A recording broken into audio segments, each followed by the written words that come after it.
Assalamualaikum warahmatullahi wabarakatuh. Kepada yang terhormat Bapak Muhammad Irsyad MPDI selaku dosen mata kuliah Perencanaan Sistem Pembelajaran AUD.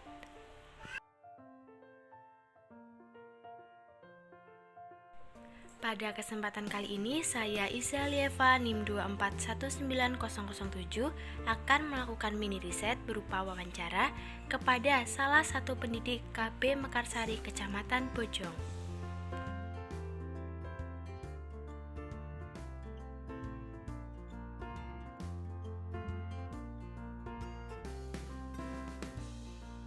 Berikut merupakan hasil wawancaranya. Assalamualaikum Bun. Waalaikumsalam. Bagaimana kabarnya hari ini? Alhamdulillah kabar saya baik. Terkait kegiatan menjelang libur semester, kira-kira di sekolah masih ada kegiatan apa Bun? Rencananya di KB kami akan mengadakan kegiatan outbound ya, kegiatan di luar kelas untuk meningkatkan perkembangan peserta didik kami. Di sini saya Iza Lieva, mahasiswa PLTIN Pekalongan, sedang melakukan mini riset berupa wawancara dengan siapa ya Bun? Oh iya, perkenalkan dulu ya, nama saya Femi Mutia Ganza, biasa dipanggil Bunda Femi. Karena kalau di KB itu manggilnya Bunda ya. Iya, benar sekali. Jadi manggilnya Bunda Femi. Terus di KB saya menjadi guru biasa. Oke, untuk mempersingkat waktu, di sini saya akan mengajukan beberapa pertanyaan ya Bun ya. Yang pertama terkait dengan kegiatan belajar mengajar, model pembelajaran apa yang digunakan di sekolah? Di kelompok bermain kami masih menggunakan model pembelajaran klasikal semi sentral.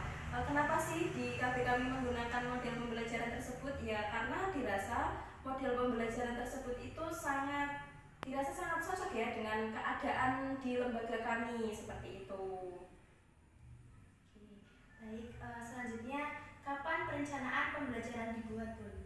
Kapan perencanaan pembelajaran dibuat? Biasanya kami membuat prota dulu ya. Program tahunan itu biasanya dibuat awal masuk peserta didik, tepatnya bulan Juli. Di lembaga kami, di KB kami membuat prota, program tahunan. Kemudian ada prosem, program semester. Program semester itu biasanya dibuat satu semester satu kali. Ya, kemudian ada RPPM. RPPM itu rencana pembelajaran mingguan ya, itu dibuat 1 minggu sekali, itu biasanya hari Senin sampai Jumat itu mau dibuat pembelajaran apa, kemudian langsung dibuat RPPH, rencana pembelajaran harian, seperti itu. Baik, selanjutnya apa saja bentuk dokumen perencanaan pembelajaran? Untuk bentuk dokumen perencanaan pembelajaran itu di lembaga kami itu biasanya dibentuk file, dibentuk dokumen kemudian dibukukan. Supaya apa sih? Supaya kalau kita menggunakannya itu terstruktur secara rapi.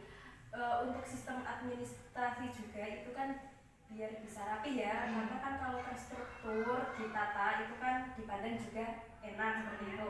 Kemudian kan kalau ada penilik data nengok kan pasti ditanya RPPH-nya mana, RPPM-nya mana, itu kan supaya untuk mempermudah juga untuk menggunakannya. Kemudian kan juga kalau besok kita mau pembelajaran apa sih, temanya apa sih, kan itu tertata juga seperti itu. Oke, lanjut ya Bun ya. Metode pembelajaran apa saja yang digunakan dalam pembelajaran? Untuk metode pembelajaran biasanya di KB kami itu masih menggunakan metode menyanyi, bercerita, melonceng, menempel. Kan setiap anak itu perkembangannya berbeda-beda ya Kak ya. Jadi kita itu kadang menyesuaikannya itu susah, kadang kan karena kalau berbeda kadang setiap anak itu ada yang suka menyanyi, kadang enggak, ada yang suka bercerita, kadang enggak. Ya, jadi kan misal untuk awal mulai setelah pembiasaan berdoa itu kan misal hari ini temanya hewan hidup di air, contohnya ikan. Nah, kita bernyanyi dulu tentang ikan, terus bercerita dulu sedikit ikan itu hidupnya di mana, makannya apa, seperti itu. Nah, setelah itu langsung ke unjuk kerja, anak-anak membuat kolam ikan, memakai styrofoam, kemudian dibuat. Kemudian ada menempel ikan, menempel menggunakan bahan alam, pakai daun, kemudian ditempel. Itu bisa juga masih menggunakan metode pembelajaran tersebut. Selanjutnya terkait evaluasi. Evaluasi pembelajaran apa saja yang digunakan dalam pembelajaran? Ya, untuk evaluasi program pembelajaran, di sini ada evaluasi program pembelajaran, itu evaluasi yang mencakup terhadap tujuan pembelajaran, isi program pembelajaran, strategi belajar mengajar, dan aspek-aspek program pembelajaran yang lain. Kemudian ada evaluasi proses pembelajaran, evaluasi yang mencakup kesesuaian antara proses pembelajaran dengan garis-garis besar program pembelajaran yang ditetapkan, kemampuan guru dalam melaksanakan proses pembelajaran, kemampuan siswa dalam mengikuti proses pembelajaran. Kemudian evaluasi hasil pembelajaran. Evaluasi hasil belajar mencakup tingkat penguasaan siswa terhadap tujuan pembelajaran yang ditetapkan baik umum maupun khusus, ditinjau dalam aspek kognitif, afektif, psikomotorik. Apakah ada kesulitan tersendiri pun ketika menghadapi anak-anak ini? Untuk kesulitan tersendiri itu pasti ada ya, apalagi yang namanya anak-anak. Itu kan kadang ada yang pendiam, ada yang hiperaktif, ada yang biasa-biasa saja. Namanya kan juga anak-anak. Perkembangan anak itu pasti berbeda, tidak sama satu sama lain, itu berbeda sekali. Kalau yang pendiam kadang saya bingung, aduh ini harus bagaimana saya menyikapinya ya.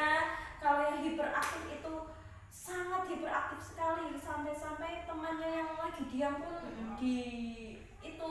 dilempar mainan, kemudian ada yang didorong, ada temannya yang lagi makan itu langsung diminta.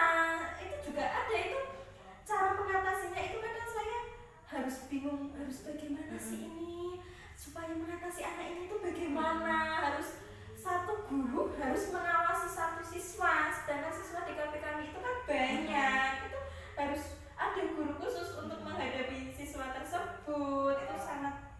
Itu menurut saya sangat sulit ya, cara mengatasinya itu bagaimana, harus pakai metode apapun. Itu kadang anak tersebut itu kadang susah seperti itu. Misal disuruh mewarnai, malah cat warnanya yang ditumpah.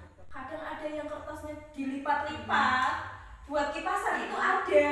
Kadang ada yang krayonnya didelak ke, kemudian ditumpah lagi, itu ada yang dilempar-lempar kertasnya, itu ada cuma yang dicoret-coret. Itu ada banyak sekali kesulitan untuk menghadapi anak-anak. Tapi ya yang namanya guru PAUD itu kan harus sabar. Iya, itu kan sudah menjadi komitmen saya ya, harus sabar dalam menghadapi anak-anak. Itu memang ada anak didik saya itu satu yang memang benar-benar hiperaktif.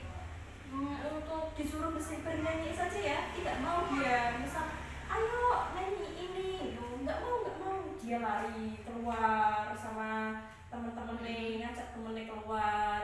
Terus ayo meronceng, tidak mau, benangnya dibuang, sedotannya dibuang, langsung lari keluar, ambil mainan dilempar ke temennya. Terus ada juga yang seperti itu, nanti teman-temannya diajak main. Itu menurut saya harus benar-benar ekstra sabar ya untuk menghadapi anak tersebut ya. Memang itu menjadi kelebihan ya buat anak tersebut ya, dia tidak penakut, dia benar-benar aktif ya. Tapi ya itu menurut saya itu sangat sulit untuk menghadapinya seperti itu. Membutuhkan tenaga yang ekstra ya? Iya, harus ekstra sabar. Pokoknya itu harus satu guru menghadapi satu siswa tok seperti itu. Sedangkan siswa kan banyak ya, nggak mungkin fokus terhadap satu siswa, itu kan nggak mungkin. Jadi harus benar-benar diperhatikan khusus ya. Oke, selanjutnya ya Bun ya, pesan terhadap pendidik dan calon pendidik nantinya. Untuk pesan terhadap guru dan calon guru, itu pesan saya itu harus tetap semangat, harus dengan rasa cinta. Karena kan kalau cinta itu dari hati ya. Kalau dari hati kemudian timbul rasa cinta, kalau sudah cinta itu pasti sulit melupakan. Seperti kita mencintai seseorang, kalau mencintai seseorang itu kan pasti akan sulit melupakan, seperti itu ya. Pasti apapun akan dilakukan terhadap orang tersebut kalau sudah mempunyai rasa cinta. Jadi kalau kita mengajar itu dengan dari hati, jangan emosi ya, jangan emosi, dari hati yang tulus pasti akan menimbulkan rasa cinta. Kalau sudah cinta pasti akan sulit untuk melupakan dan akan mengenal lebih dalam lagi karakter-karakter anak itu, pasti akan mengenal kalau sudah ada rasa cinta. Pokoknya itu ya harus dengan rasa cinta seperti itu. Tetap semangat, harus dengan rasa cinta, mengajar dengan sungguh-sungguh, belajar menjadi guru yang kompeten seperti itu. Apalagi kan sekarang banyak guru-guru muda ya yang itu ya, calon-calon guru kan muda-muda semua, pasti kan semangat, jiwa-jiwa semangat anak muda itu kan sangat membara seperti itu, masih intinya itu masih berapi-api, semangatnya itu pasti berapi-api seperti itu. Terima kasih Bunda atas informasi yang telah diberikan, atas masukan-masukan yang sangat berpengaruh bagi saya pribadi sebagai calon guru nantinya. Saya ingin mengucapkan banyak terima kasih karena sudah diterima di sini dan diberikan waktu. Ya, kembali kasih pesan untuk kamu ya, terutama calon guru nih, guru muda yang semangatnya masih berapi-api. Tetap semangat, mengajar dengan hati riang gembira, jangan putus asa, pantang menyerah. Gapailah asa kamu, oke? Supaya cinta terhadap anak-anak. Salam cinta anak.